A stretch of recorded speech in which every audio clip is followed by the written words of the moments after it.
नमस्कार, मैं हूं महक बिश्नोई और आप देख रहे हैं एसएस लोकल लाइव। नजर डालते हैं आज की कुछ खास और बड़ी खबरों पर। शुरुआत करते हैं आज की पहली खबर से।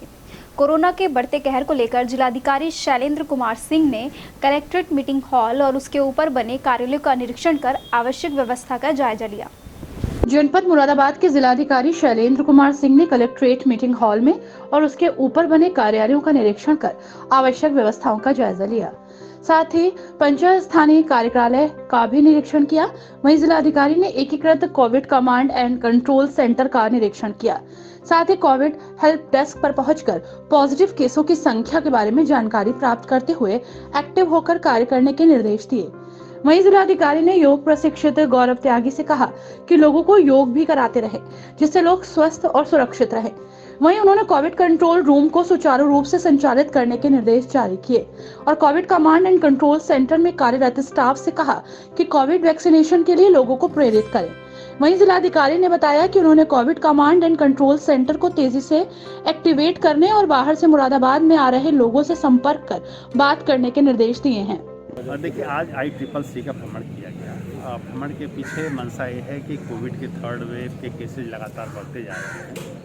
आज की डेट में बात करें तो 100 से ऊपर एक्टिव केसेज हमारे यहाँ हो गए हैं। तो एक तो हम लोगों का टारगेट रहता है कि जो जिस कंट्री से फॉरेन ट्रेवलर्स आ रहे हैं उनसे डेली बात की जाए, उनके हालचाल लिए जाए। उसके अलावा जो पॉजिटिव आ रहे हैं उनको होम क्वारंटाइन में रहना है या फैसिलिटी क्वारंटाइन में जाना है, उनसे जानकारी करके उसके हिसाब से व्यवस्था करें। और तीसरे वो कि जिनका सेकंड डोज, फर्स्ट डोज उनको कोविड वैक्सीनेशन का लग चुका है लेकिन सेकंड डोज अभी तक नहीं लगा है, तो जो सेकंड डोज नहीं लगाए हैं उनको कॉल की जा रही है कि आपका ड्यू हो चुका है, आपने सेकंड डोज लगवा लें। कुल मिला के अब हमको जो ICCC है इस सेंटर को और तेज़ी से एक्टिवेट करना है। हम अपना मैन पावर भी बढ़ा रहे हैं क्योंकि जैसे जैसे केसेज बढ़ते जाएंगे इसकी ज़रूरत पड़ेगी। और अभी हम लोग इसको नए प्लेस पर शिफ्ट भी कर रहे हैं जिससे और बेहतर व्यवस्थाएँ हो सके। अगले 2-3 दिनों में हम लोग कलेक्ट्रेट में ही जो हमारा सभागार है उसके ऊपर का जो हॉल है वहाँ शिफ्ट कर रहे हैं। और यहाँ पर हम देख रहे हैं कि अगर और मैन पावर की ज़रूरत होगी हम लोग असेस कर रहे हैं तो मैन पावर। तो वर्तमान में कोविड की क्या स्थिति है? देखिए, वर्तमान में आज की डेट में अगर बात करें तो 100 से ऊपर एक्टिव केसेज हैं और डेली केसेज बड़ी तेज़ी से बढ़ रहे हैं। तो मैं आप लोगों के माध्यम से अपील करूंगा कि लोग जो कोविड एप्रोप्रिएट बिहेवियर है उसका पालन करें, जिससे इसकी ग्रोथ रेट है इसको हम लोग कंट्रोल कर सकें। और बिना जन सहयोग के ये संभव नहीं है। मैं चाहूँगा कि इसमें सभी लोग सहयोग दें जिससे हम अपने सभी जनपद वासियों को सुरक्षित रख सकें। Thank you sir. इस अवसर पर अपर जिलाधिकारी प्रशासन सुरेंद्र सिंह, अपर जिलाधिकारी नगर आलोक कुमार वर्मा, अपर जिलाधिकारी वित्त युवराज सिंह, नाजिर गोपी कृष्ण आदि उपस्थित रहे।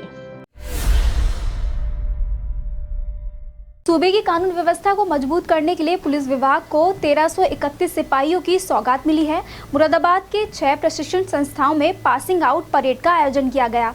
आप भी देखें पासिंग आउट परेड की ये तस्वीरें।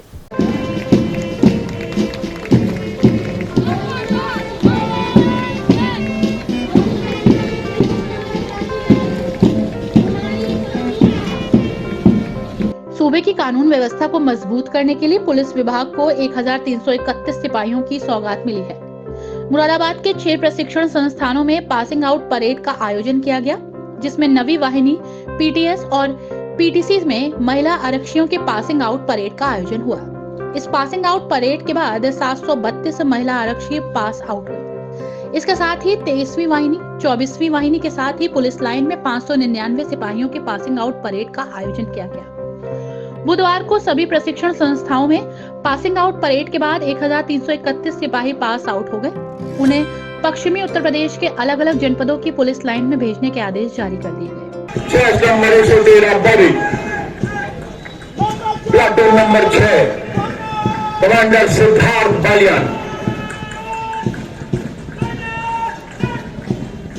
और ये Aditya Malik commander platoon number 7 और ये विशु कुमार प्लाटून नंबर 8 के कमांडर। बुधवार को सुबह सबसे पहले 24वीं वाहिनी के परेड मैदान में सेवा नायक अतुल शर्मा ने 150 सिपाहियों की परेड की सलामी ली। वही वहाँ की जनता में उस जिले की पुलिस के लिए उसका पक्ष बनेगा और उसके लिए उसका मन बनाएगा। अगर आप अच्छा व्यवहार करेंगे तो कहने के लिए रामपुर पुलिस बहुत अच्छी है, संबल पुलिस बहुत अच्छी है। अगर आप अच्छा व्यवहार नहीं करेंगे तो लोग कहेंगे कि नहीं, यहाँ की पुलिस जो है वो अच्छा काम नहीं करती।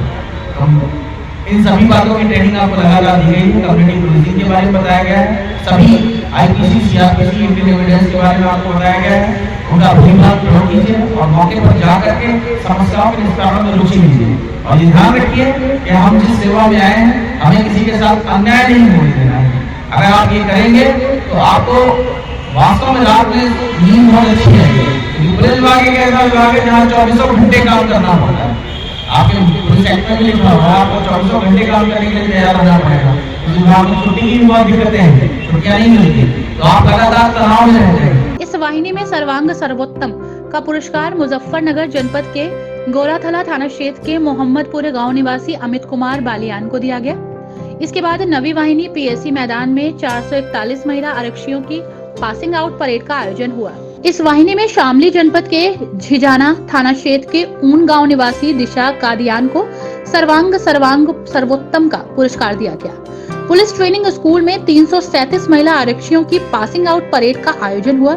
परेड की सलामी पुलिस एकेडमी की DIG पूनम श्रीवास्तव ने ली।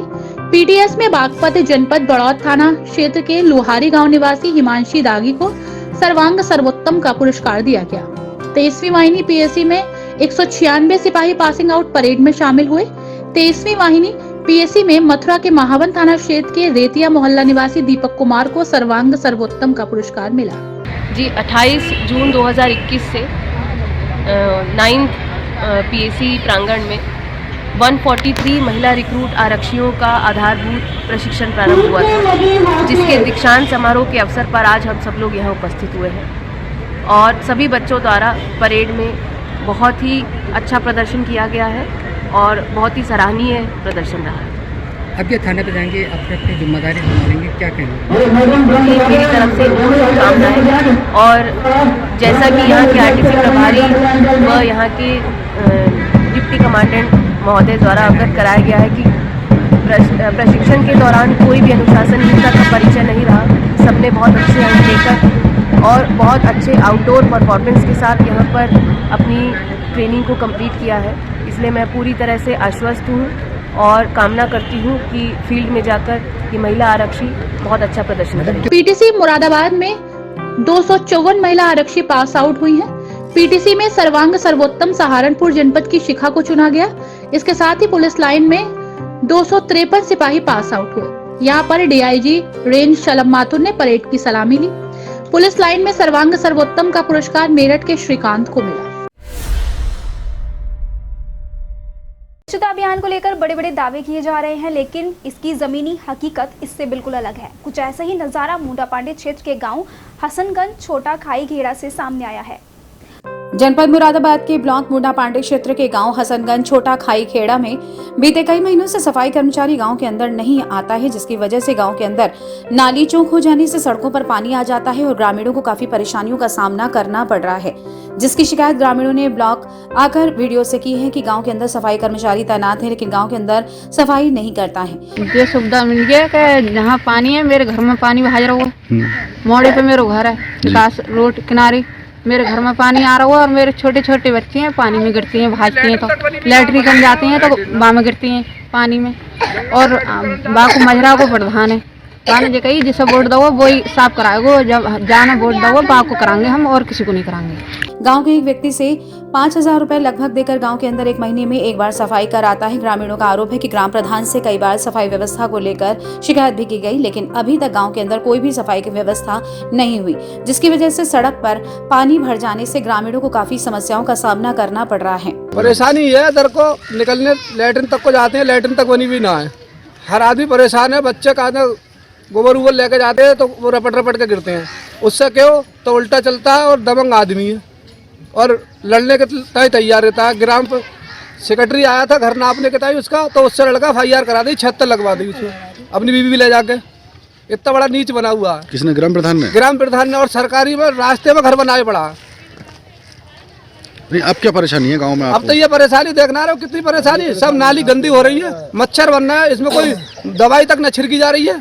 चौमासे में बिल्कुल बंद हो जाती है और सब जगह डोमू बन रहा है, आदमी को परेशानी, बीमारी इससे तो बढ़ रही है। सफाई नहीं है यहाँ पर? सफाई नहीं है बिल्कुल, सफाई कर्मी से लेते के पैसा ले लिया या क्या, वो भी नहीं आता है। अब देखना ये होगा कि क्या इन ग्रामीणों की समस्याओं का समाधान हो पाता है या नहीं। मुंडापाड़ी थाना क्षेत्र में खनन माफियों के हौसले इतने बुलंद हैं कि बिना परमिशन के ही जेसीबी और डंपरों की मदद से अवैध खनन कर रहे हैं और अवैध खनन के इस पूरे कारोबार पर मुंडापाड़ी पुलिस आंखें मूंद कर बैठी है।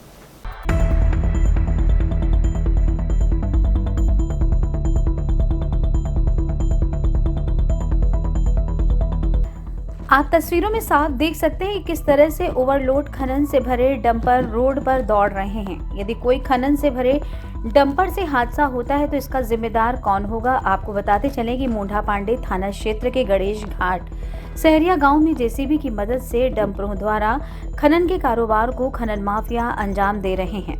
रात और दिन खनन के इस पूरे कारोबार से क्षेत्रवासी भी परेशान हो गए हैं। क्षेत्रवासियों का कहना है कि मुंडापाड़ी पुलिस की मिलीभगत से खनन माफिया खनन कर रहे हैं। कोई भी अधिकारी इस पूरे खनन के खेल पर ध्यान नहीं दे रहा है, आंख मूंदे बैठा हुआ है। खनन काफ़ी समय से चल रहा है, विदाउट परमिशन चल रहा है और हमने इन डंपर वालों से मना भी किया था कि हमारे गांव की सब सड़क ख़राब हुई जा रही है। एक तो बाढ़ की मारी हुई है, फिर आप डंपर से सब ख़राब कर दे रहे हो। आने वाले जाने वाले में गांव वालों को बहुत दिक्कत होगी और गांव के लोग जो बेचारों की गेहूं की फसलें भी पिच गई हैं, चक रोड तमाम ख़राब कर दिए गए हैं।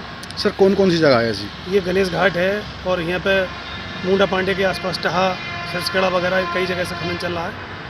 अच्छा, इसमें पुलिस से शिकायत की आपने?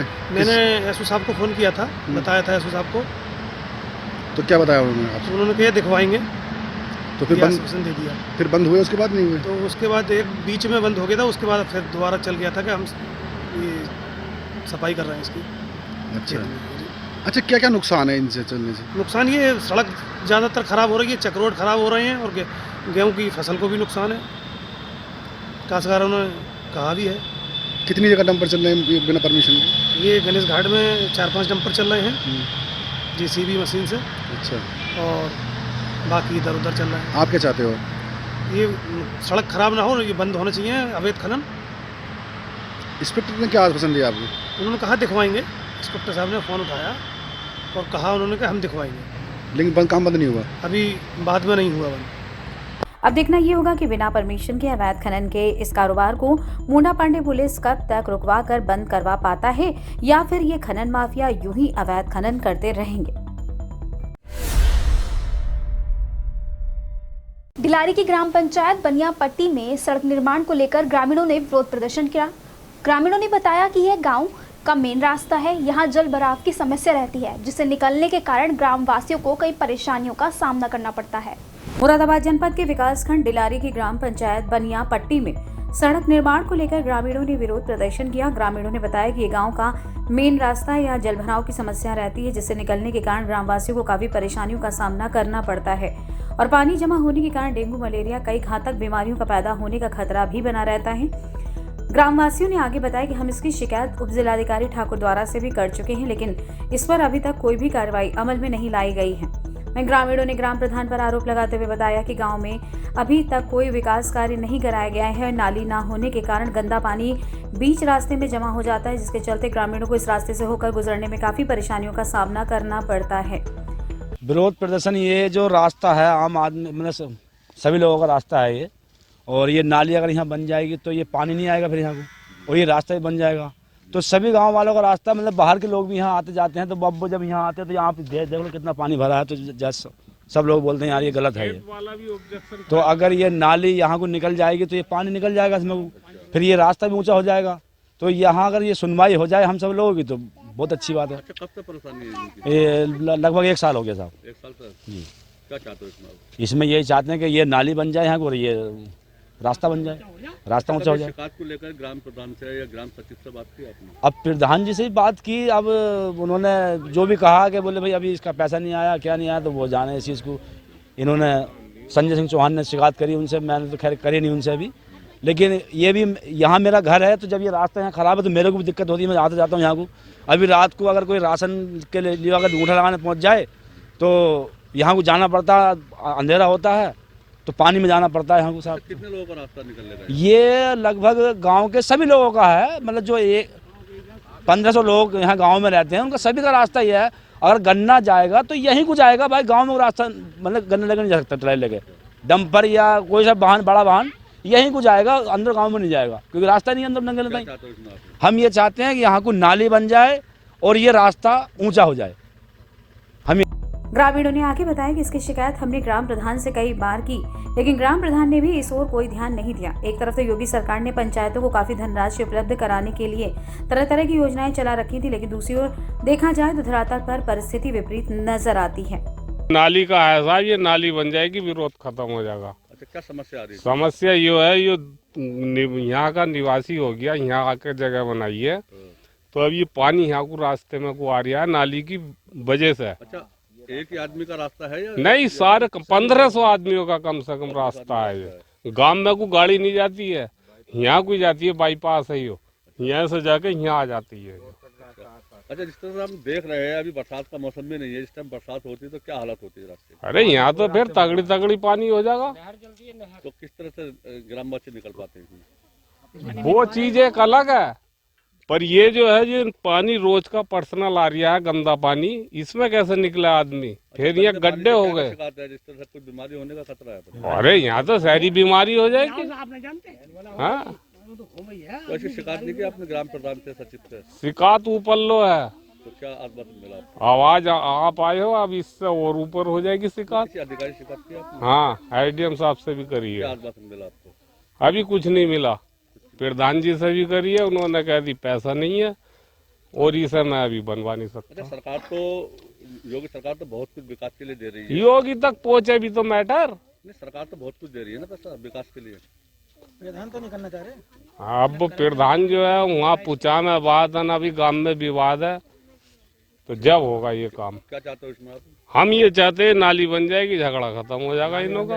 नहीं तो ये आम रास्ता खराब हो गया, इसमें पुलिस भी आती है, सब लोग आते हैं, ये गांव में को गाड़ी नहीं निकलती है सही, क्योंकि वहाँ मोड़ तोड़ बहुत आप आए होंगे सर। आसपास के गांवों के आदमी भी निकलते हैं यहाँ पे। प्रदर्शनकारियों में बलवंत सिंह बिश्नोई, संजय चौहान, सतपाल सिंह चौहान, विजयपाल सैनी, नारायण चौहान आदि ने विरोध प्रदर्शन किया। एक तरफ तो सरकार स्वच्छ भारत अभियान चला रही है, तो वहीं दूसरी ओर देखा जाए तो जिले के कई गांव ऐसे हैं जहां अब भी गंदगी का अंबार लगा है। मुरादाबाद के विकासखंड डिलारी के गांव में साफ सफाई न होने को लेकर ग्रामीणों ने विरोध प्रदर्शन किया। वहीं ग्राम पंचायत जोगपुरा में हर तरफ गांव में गंदगी के अंबार लगे मिले। वहीं साफ सफाई व्यवस्था चौपट है। साथ ही ग्रामीणों ने प्रदर्शन करते हुए बताया कि सफाई कर्मी सफाई करने नहीं आता है, जिसके कारण नालियों में जल भराव और कूड़े के ढेर नजर आ रहे हैं, जिससे तरह तरह की बीमारियां पैदा होने का खतरा बना हुआ है। ग्रामीणों ने आगे बताया कि इसकी शिकायत हमने कई बार ग्राम प्रधान से भी की, लेकिन ग्राम प्रधान भी इस ओर कोई ध्यान नहीं दे रहा है। सफाई की वजह से कर रहे हैं, हमारे गाँव में सफाई ठीक ठाक नहीं हो पाती है। सफाई कर्मी आता नहीं है? जी आता है, बस स्कूल में बैठ के चले जाता है। अच्छा, किस तरह की मतलब कहने का ये गंदगी है? जिस तरह गंदगी है, आज अगर नालियाँ आज साफ होती हैं तो हफ्ते भर में कचरा बाहर गांव से जाता है जी। एक हफ्ते तक कचरा गांव में सड़ता रहता है। तो किस तरह की बीमारी होने का खतरा? बस बीमारियाँ होंगी, इससे और क्या होगा। देख रहे होगा, आपकी कंडीशन दिख रही होगी सारी, आपने देख लिया होगा। एक हफ्ता हो गया है, साफ हुए उठने का नाम नहीं है अभी तक। तो क्या चाहते हो इसमें? हम बस साफ सफाई टाइम से हो जाए, और जी अच्छे से झाड़ू उड़ू लगती रह रहा है गाँव में। तुम्हें दिख रही होगी कंडीशन क्या है आजकल, बीमारियां फैलती चली जा रही हैं। ऐसा नहीं कच्चे रास्ते हो। अब ये जो है हमारे सफाई कर्मचारी आते हैं और स्कूल में बैठ के चले जाते हैं। और ये एक हफ्ता हो गया है, नाली साफ हुआ है, अभी तक कोई देखो आधा काम साफ हो चुका है, बाकी झाड़ू उड़ू कुछ नहीं लगती।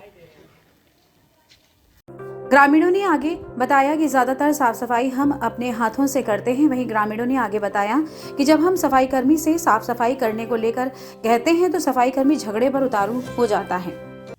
ये सब साफ सफाई नहीं हो रही यहाँ कोई भी। यहाँ तो अधिकारी आए, वो सफाई करने वाले घूमे घामे निकाली थोड़ी बहुत, वही अपने आगे मोड़ों पर से अपने आप डालना पड़ता है। हाँ, ये अपने हाथ से डालना पड़ा, डाल ही रहे हैं। अच्छा, कभी आपने उससे शिकायत नहीं की कि साफ सफाई? शिकायत करते हैं तो सुनते नहीं है। नहीं, बिल्कुल नहीं। ये कहते हैं कि हम अपने आप करेंगे, तुम्हें कोई मतलब नहीं है। हाँ, तो बीमारी पैदा होने का खतरा, हाँ, किस तरह की बीमारी होने का खतरा बना हुआ है? ये चीज गंदगी है तो हर बीमारी डेंगू पेंगू ये मलेरिया ये तो सब चीज हो ही जाने। कोरोना चल ही रहा है, साफ सफाई का हद तीसरी लहर आने वाली हाँ। है। तो क्या चाहते हो इसमें आप? हम तो ये चाहते हैं साफ सफाई बढ़िया होनी चाहिए, रोज होनी चाहिए। हमारे यहाँ झाड़ू हाँ। लगनी चाहिए डेली, अब बिल्कुल होती नहीं। प्रदर्शन कर रहे ग्रामीणों में इफ्तिकार जुल्फिकार, रमजानी, मोहम्मद शाहरुख, जुम्मा खान, इस्लाम, रविंद्र सिंह, फुरकान अकरम, नाजिम भूरा आदि लोग मौजूद रहे।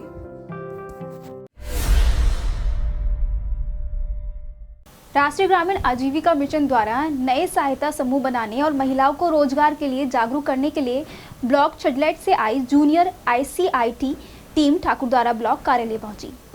राष्ट्रीय ग्रामीण आजीविका मिशन द्वारा नए सहायता समूह बनाने और महिलाओं के लिए रोजगार के जागरूक करने के लिए ब्लॉक छजलेट से आई junior ICIC team Thakurdwara block कार्यालय पहुंची, जहां आजीविका मिशन प्रबंधक उमेश कुमार, संतोष रावत, ज्ञानेंद्र शुक्ला ने 4 क्लस्टर में बांटकर समूह की महिलाओं को रवाना किया। वहीं ADO रविराज बिश्नोई ने बताया कि आजीविका मिशन द्वारा समूह की महिलाएं गांव-गांव जागरूक करने के लिए अभियान चलाएंगी। जो कार्यक्रम है वो है ICRP टीम आई है, जूनियर ICRP टीम होती है। ये जो है छजलेट ब्लॉक से आई हुई है, मुरादाबाद से। तो यहाँ पे हमें समूह बनाने के लिए हमारे रहती हैं जो ड्राइव चलती हैं यहाँ पे मुरादाबाद में है ही है, साथ में और भी अलग अलग उसमें ब्लॉकों में रहती हैं। और हम लोग यहाँ पे इस टीम को ले जाके अलग अलग पंचायतों में हम लोगों के यहाँ 12 लोग आए हैं, ICRP टीम आई है। हम लोग 4 क्लस्टर में बांट के इनको 3-3 करके उनको उनके जगह पे जाके हम लोग इनको शिफ्ट करेंगे और ये लोग समूह बनाने का काम करेंगे। आप कहाँ रवाना हो रहे हैं लोग? अभी हम लोग ब्लॉक ठाकुरद्वारा में अभी टीम आई है, जस्ट इनको रिफ्रेशमेंट करवाएं, इनको फ्रेश हुए हैं। इसके बाद इनको टी और ब्रेक करके इनको हम इनके इस वाहन के द्वारा अपने वाहन के द्वारा हम इन लोगों को सुव्यवस्थित तरीके से इनको गंतव्य स्थान पे पहुंचा रहे हैं। इस अभियान के दौरान महिलाओं को नया समूह बनाने के लिए जागरूक किया जाएगा। राष्ट्रीय गौरक्षा दल ने एक प्रदर्शन किया। राष्ट्रीय गौरक्षा दल ने चारागाह की भूमि को कब्जा मुक्त कराने के लिए ADM को एक ज्ञापन भी सौंपा है। राष्ट्रीय गौरक्षा दल ने चारागाह की भूमि को कब्जा मुक्त कराने के लिए SDM को ज्ञापन सौंपा। गौरक्षक दल के तहसील अध्यक्ष विजेंद्र सिंह ने ज्ञापन के माध्यम से SDM को अवगत कराया है। वो डिलारी ब्लॉक के ग्राम चंदूपुरा में अपनी निजी जगह पर 24 गौवंशों को संरक्षित कर रखे हैं, लेकिन अब उनको चारा खिलाने की समस्या आ रही है, जबकि चारागाह के नाम पर आवंटित भूमि पर कुछ लोगों ने अवैध रूप से कब्जा कर रखा है। मैं लावारिस गौवंश को अपने घर एकत्रित कर पाल रहा हूँ। मुझे गौ माता की सेवा से बहुत लगाव है। मेरा समस्त क्षेत्रवासियों से निवेदन है, जो अपने घर से गौ माता को दूध पीने के बाद लावारिस तरह से छोड़ देते हैं। एक्सीडेंटों में ऐसी गौ माता मारी जा रही हैं, छोटे छोटे पशु मारे जा रहे हैं।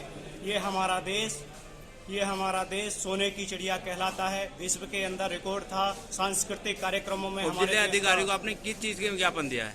हमने अब अधिकारियों को SDM साहब को भी दिया है, अब से पहले DM साहब को भी ये किस मांगों को लेकर ज्ञापन दिया आपने? मांगों को ये लेकर दिया है, जैसे लावारिस पशु घूम रहे हैं, हमने मन बनाया है जो लावारिस पशु घूम रहे हैं हमारी ग्राम पंचायत के लगभग क्षेत्र के जो आसपास के क्षेत्र है, हम उन्हें लावारिस गौवंश को अपने घर संरक्षित कर रहे हैं। हम उनकी सेवा करना चाहते हैं। केवल विषय ये है, चारागाह की जो जमीन होती है उसे दबंग किस्म के लोग 20-20 साल से जोत रहे हैं। हम शासन प्रशासन के माध्यम से अनुमति लेना चाहते हैं, लेकिन शासन प्रशासन आश्वासन दे हुए हैं केवल, लेकिन अभी तक हमारी मांग पूरी नहीं हुई है।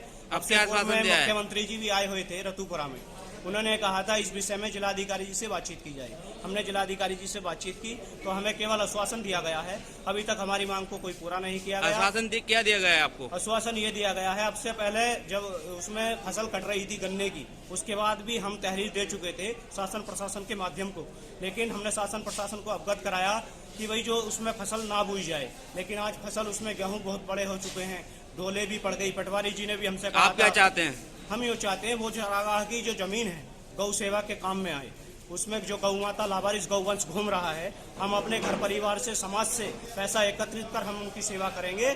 और हमारा जो निवेदन है, अधिक से अधिक गौवंश को हम संरक्षित करेंगे। उस चारागाह की जमीन से केवल हम चारा ही उपयोग करेंगे। उसमें किसी प्रकार की हम गलत वस्तु प्रयोग करते हैं तो हमारे प्रति कानूनी कार्रवाई हो। राष्ट्रीय गौरक्षक दल ने मांग की है कि यदि चारागाह की भूमि को खाली नहीं कराया गया तो डीएम से मिलकर समस्या से अवगत कराया जाएगा। यदि जरूरत पड़ी तो सीएम योगी आदित्यनाथ के संज्ञान तक मामला पहुंचाया जाएगा।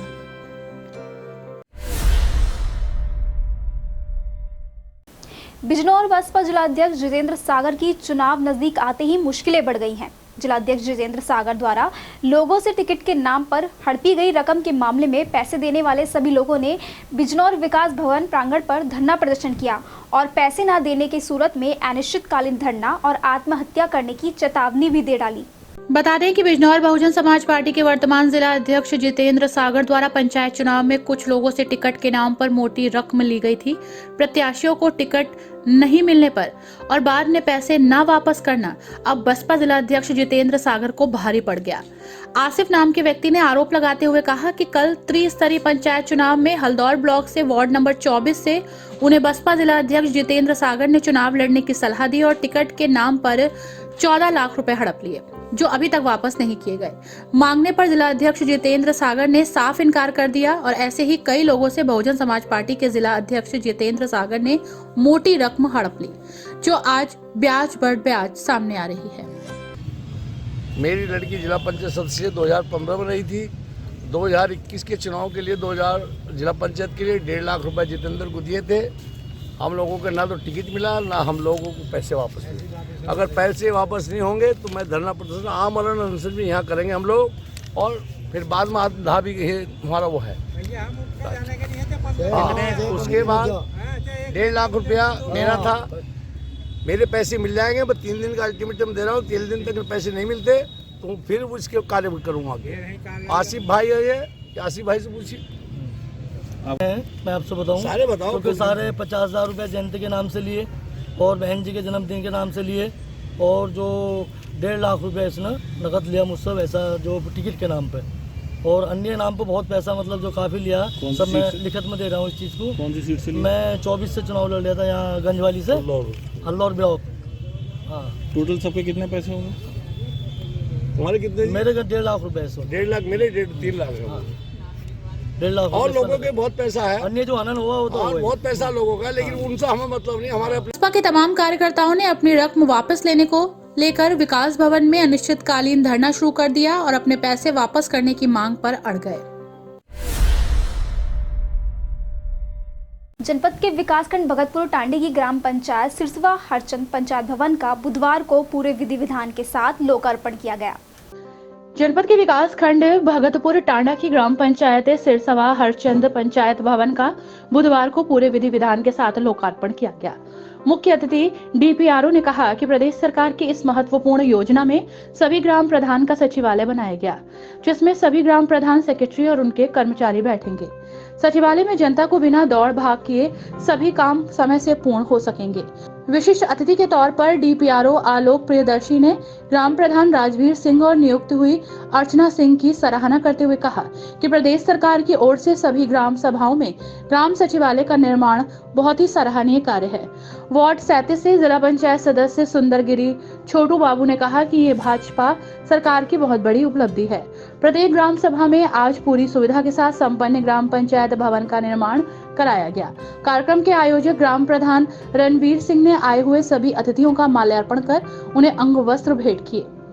देखिए, ये आज भगतपुर टांडा की इस ग्राम पंचायत में हम लोगों ने पंचायत भवन निर्माण और पंचायत सचिवालय की स्थापना का कार्य पूर्ण कराया है, और आज जो है माननीय जिला पंचायत सदस्य महोदय की उपस्थिति में पंचायत सचिवालय के लोकार्पण का कार्यक्रम था।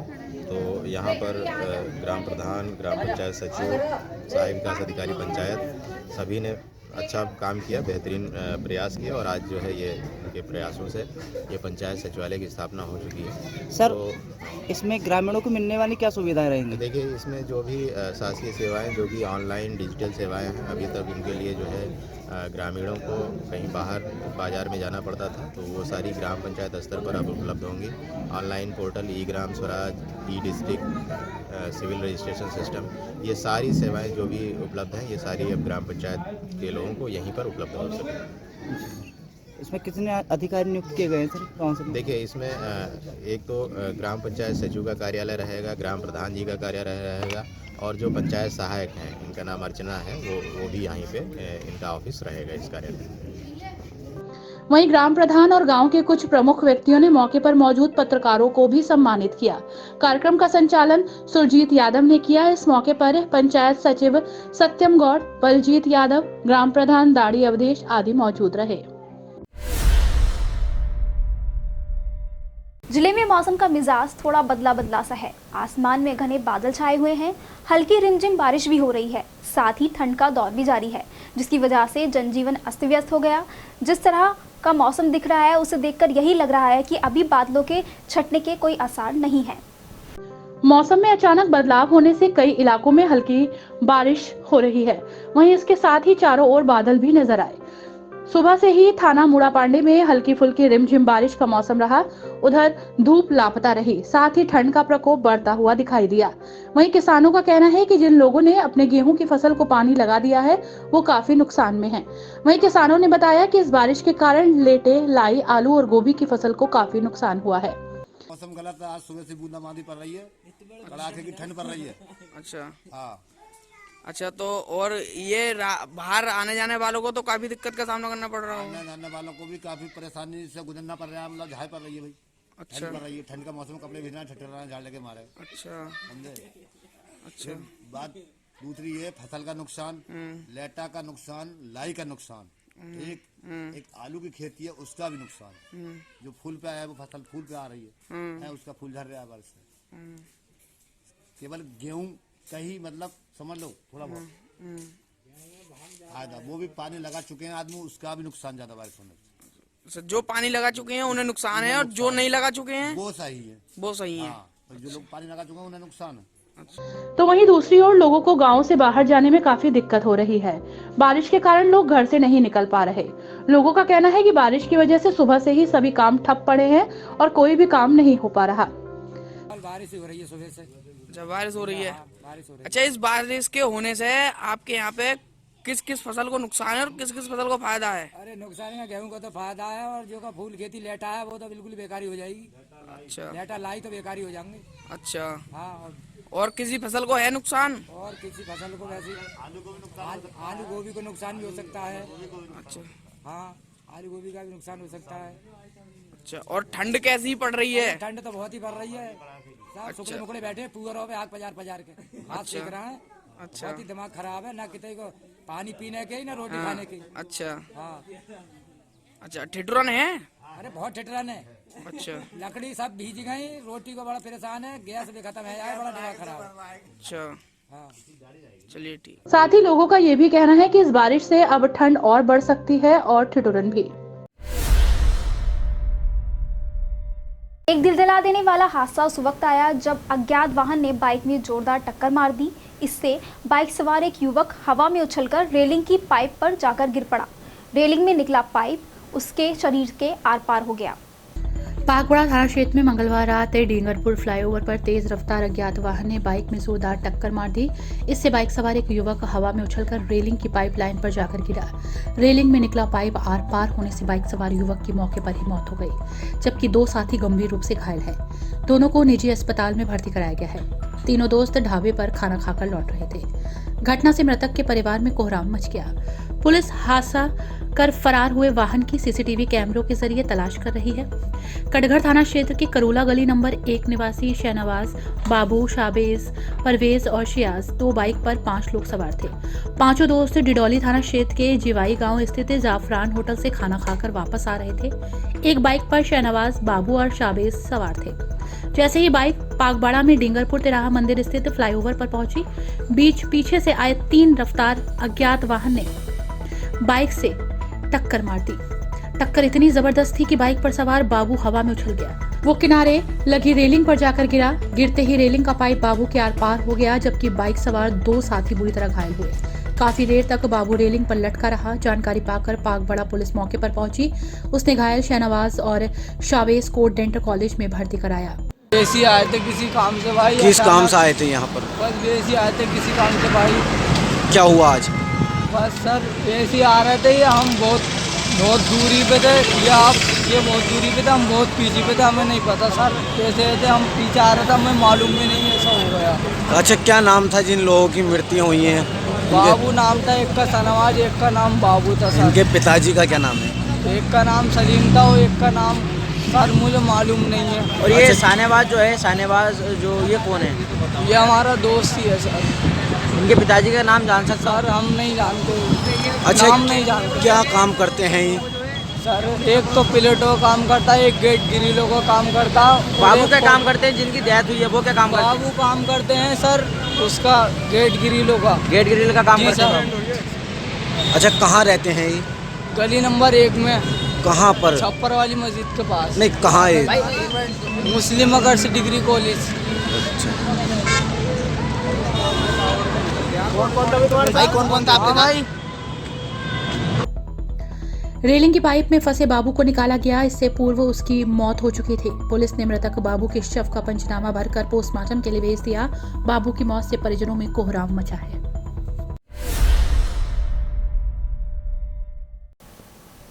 इस खौफनाक सड़क हादसे के बारे में जानकर आपकी भी रूह कांप उठेगी, जहां घटनास्थल से लगभग 300 मीटर दूर बाइक सवार जा गिरा। तेज रफ्तार का कहर मैनाठेर थाना क्षेत्र के संभल मुरादाबाद हाईवे पर देखने को मिला, जहां संभल की तरफ से आ रहे तेज रफ्तार अज्ञात वाहन ने बाइक सवार को टक्कर मार दी। टक्कर लगने के बाद बाइक सवार घटनास्थल से लगभग 300 मीटर दूर जा गिरा, जिसकी मौके पर ही मौत हो गई। आपको बता दें कि घटनास्थल से बाइक सवार का हेलमेट बाइक से 100 मीटर की दूरी पर पड़ा मिला। मृतक की शिनाख्त अरुण पुत्र महावीर निवासी इमरतपुर फखरुद्दीन के रूप में हुई। वहीं राहगीरों ने पुलिस को सूचना दी। मौके पर पहुंची पुलिस ने शव को कब्जे में लेकर पीएम को भेजा। पुलिस ने मृतक के परिजनों को सूचना दी है। परिजनों का रो रो कर बुरा हाल है। को कपा देने वाली एक आपराधिक घटना सामने आई है, जहां पर एक महिला ने अपने ससुराली जनों पर जलाने का आरोप लगाया है। मुरादाबाद के थाना भोजपुर क्षेत्र के ग्राम अकबरपुर में अफसाना नाम की एक महिला ने अपने ससुरालियों पर जलाने का आरोप लगाया। महिला द्वारा बताया गया कि उसकी शादी लगभग 8 महीने पहले ही ग्राम के रहने वाले मोबाइल मैकेनिक हुसैन आलम से हुई थी, जिसके बाद वो लगातार दहेज के लिए प्रताड़ित कर रहा था। वहीं आज अचानक सुबह के समय उसके परिवार वालों को प्रधान के माध्यम से सूचना मिली कि अफसाना जल गई है, जिस पर परिवार वाले पहुंचे और अफसाना को घायल अवस्था में जिला अस्पताल में भर्ती कराया। वहीं अफसाना द्वारा क्या कहा गया, आइए सुनते हैं। कैसे? अकबरपुर में जलाया मुझे। किसने जलाया? सास ने, ससुर ने, नंदन और दुल्हन ने। किस बात को लेकर जला दिया? क्या मामला था? 3-4 दिन से लड़ाई हो रही है। किस बात को लेकर? डॉक्टर की दवाई को दवाई की? क्या मामला है? कोई झगड़ा वगड़ा चल रहा है आपका पुराना? हाँ, पहला मुझे तलाक दे दी, दहेज मांगा, अब भी कह रहे हैं क्या मिक्सर मशीन भी फुका हुई दिया, अच्छी खासी मिक्सर मशीन दी। अच्छा, अरे वहाँ फूकी मिक्सर मशीन भी। दहेज की मांग करते हैं? हाँ, 8 दिन में 10 दिन में कहते रहे आप तो मेरे निकाह में ना है। कितना समय हो गया शादी को? 8 महीने लगा। 8 महीने हुए हैं। किससे शादी हुई है आपकी? हुस्न आलम से। हुस्न आलम से। तो पति मौजूद थे उस समय आपके घर पर? हाँ।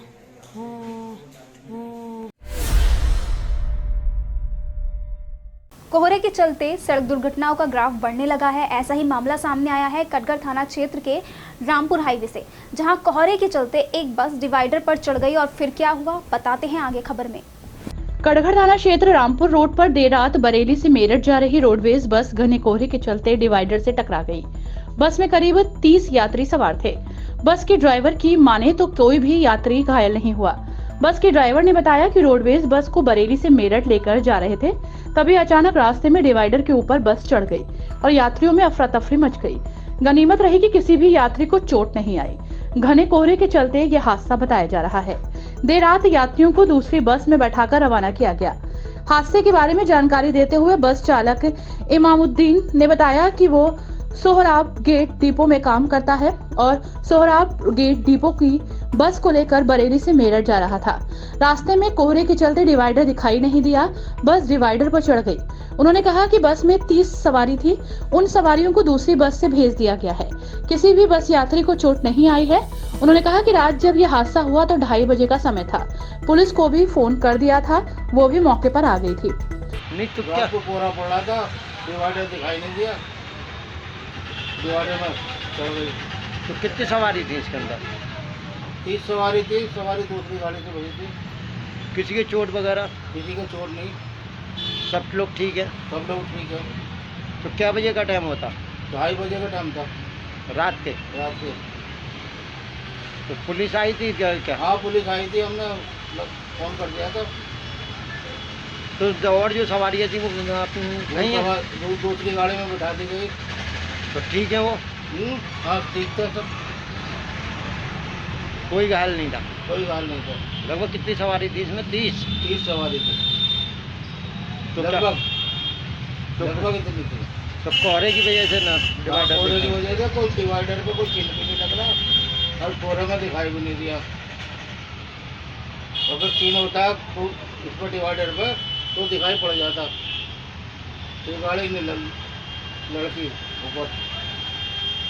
वहीं बढ़ते सड़क हादसों को देखकर थोड़ी सतर्कता बरतने की जरूरत है।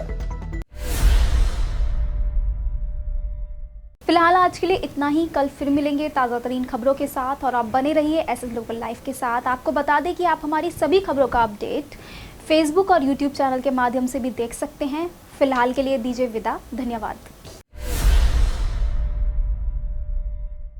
Welcome to Hotel Moti Mahal Restaurant, TDI City near Gold Gym Main Road, Ram Ganga विहार, मुरादाबाद। दिल्ली, मुंबई, चेन्नई, बेंगलुरु, लखनऊ जैसे बड़े महानगरों की तर्ज पर 5 स्टार रेस्टोरेंट की सुविधाएं अब आपके शहर मुरादाबाद में भी उपलब्ध। जी हां, अब आपके शहर मुरादाबाद के राम गंगा विहार TDI सिटी मेन रोड पर मोती महल रेस्टोरेंट का शुभारंभ हो चुका है, जहां पर आपकी सुविधा के अनुसार आपको मिलेगा डीलक्स सुविधाओं वाला luxury restaurant. Marriage party, engagement, birthday party, celebration, ring ceremony, नामकरण आदि के लिए आपकी सुविधा अनुसार तमाम सुविधाओं से लेस मोती महल रेस्टोरेंट, जहां आपको मिलेगा खूबसूरत lawn, beautiful garden, flower garden, courtyard, open garden, air conditioner hall and meeting.